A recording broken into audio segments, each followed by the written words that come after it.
Hey, everybody. So, welcome into a kind of new series that I'm doing. I haven't done much saxophone stuff on this channel for a while. And as I know, a lot of my audience are saxophone players.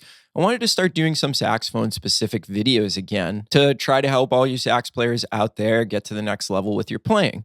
And I'm calling this series Saxophone Sunday. I'm going to get as many videos I can about saxophone out on Sundays. It probably won't be every week just because my schedule is absolutely crazy, but we'll try to do this as much as we possibly can. So today we're going to talk about a topic that, depending on who you are as a saxophone player, could be one of your favorite things to work on or could be a thing that you absolutely dread working on. But nonetheless, it is one of the most important topics when it comes to being a really good saxophone player, being somebody that can really control the instrument to a high level. And that topic is overtones. Now, overtones can mean a lot of different things to a lot of different people, depending on your teacher, where you first heard of overtones, all that kind of stuff. But what I want to go over today is probably the simplest way that you could start practicing overtones that is not going to want to make you throw your saxophone out the window or in the trash can. And I've never been naturally very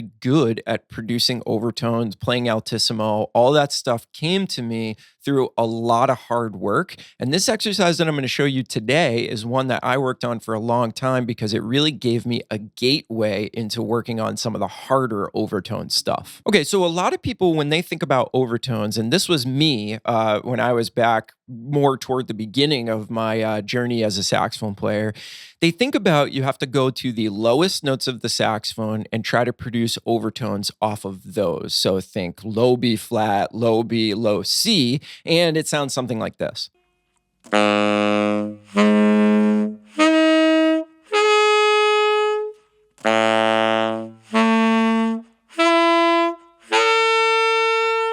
Now, that is a really, really important exercise, and everybody at some point should be learning to get that overtone series off of the lowest notes on your horn. However, that can be incredibly frustrating when you're first getting started out. And it can be really hard to control some of those notes and get the pitch that you desire. And it can just turn you off from practicing overtones in the first place right from the get-go. Now, obviously, that's not what we want. So I want to show you sort of a different approach that is going to ease you into the process. And it involves very simple exercises utilizing the octave key, or rather, I should say, the lack of an octave key. So we know on the saxophone, we have this octave key. That's simply when you press it down, produces a note an octave higher than the note you were playing before. But really, if we can control the saxophone and we have any modicum of flexibility and an ability to play the instrument, controlling it with our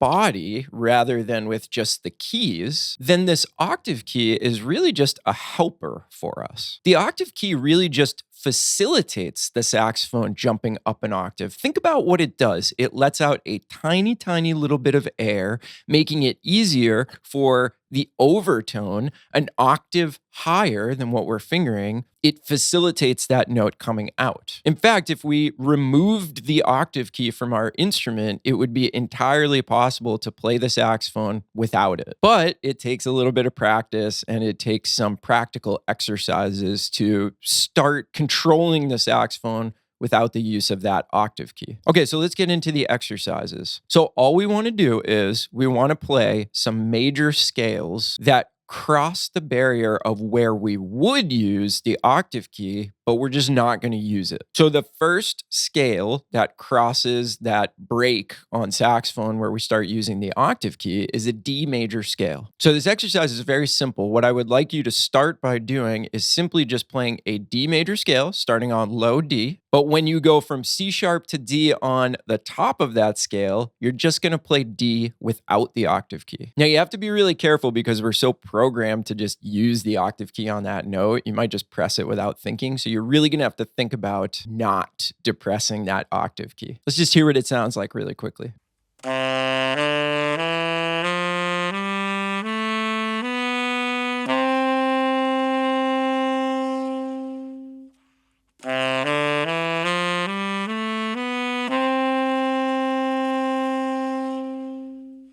Okay, so when I get to that D and I'm playing an octave D, a middle D, but with no octave key, I am producing the first overtone of a low D. Because as most of us probably know, the first overtone in the series is just an octave. So it doesn't really feel like practicing overtones, but I am by doing this really simple exercise by just not pressing the octave key. And the beauty of this exercise is that you lead into that overtone in stepwise motion. In fact, in this case, it's just going to be a half step. And what this does is we sort of naturally do what we need to do to produce that D, and it's usually not too difficult. Now, you may not get it the first couple of times, but let's talk about what you should be thinking about to produce that if you're not getting it. So basically, going beyond button pushing on the saxophone is all about thinking about your oral cavity, the shape of everything that's going on back here. Mostly, it's about tongue position. And there are a few misnomers in the saxophone world that get used a lot. I used to use them all the time when I was teaching. One of them is open your throat. But really, if you think about our physiology, you can't really open your throat. What you can do is you can move the back of your tongue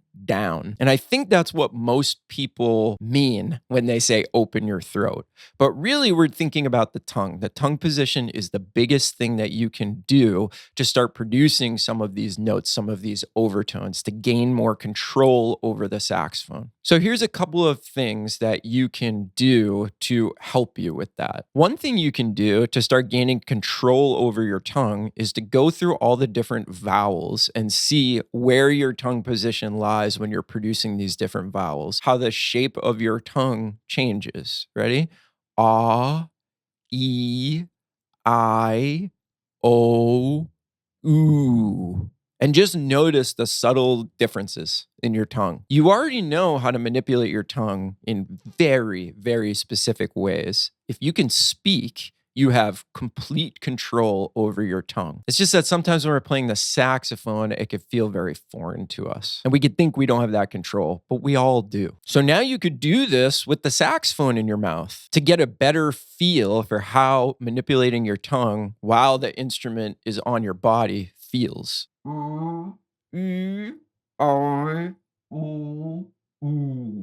Now, you'll certainly feel like an idiot doing that, but it's really helpful. So you want to think about how the shape of your tongue is manipulating the path and the intensity of the air. And that will go a lot further than anything else. Here's one thing that you want to avoid. You really want to avoid pinching with your embouchure. So suddenly using a lot more pressure than you do when you have your natural relaxed embouchure. Now, here's the thing about pinching is that initially it will work and it will get you some of the desired results. Problem is that you're really setting yourself up for big problems once that pinching doesn't work anymore. So the thing that you really, really don't want to do is tighten your embouchure to produce these notes. You really want to think about manipulating the air with the tongue. All right, so back to the exercise. Now that we know some of the physical things that we're trying to accomplish, basically what we want to do is we want to just work our way through the major scales,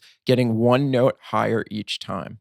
So we started with the D major scale. Now we would move on to the E flat major scale. And then E and F sharp and G and so on and so forth. You want to basically go until you can't reach that upper octave without using the octave key. And that's kind of your breaking point for now.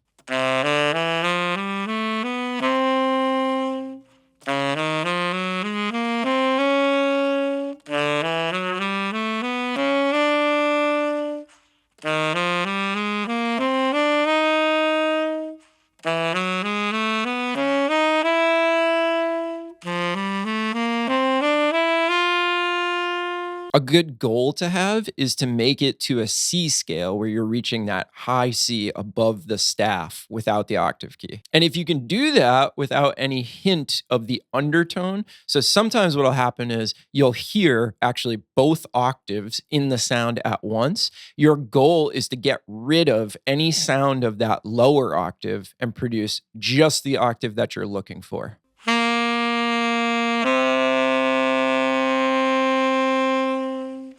And that's going to take some work. But remember, it's all about manipulating the tongue position, which manipulates the air. And this is what we call voicing notes. The better you get at this, the more solid you're going to feel when you start to work on some of those harder overtone exercises, like getting the overtones from the low notes. So think about this as an entry point into the world of overtones. It's going to get you to start considering voicing, manipulating the tongue, manipulating the airstream, but in such a way that I think is approachable for everybody. So let me know if you have any questions. Let me know if you found this helpful. Let me know if you want to see more of these videos and some of the topics you would like me to cover. Most of all, thanks for taking the time out of your day and watching this video. Hope we brought you some value, and we'll see you on the next one. Bye, everybody.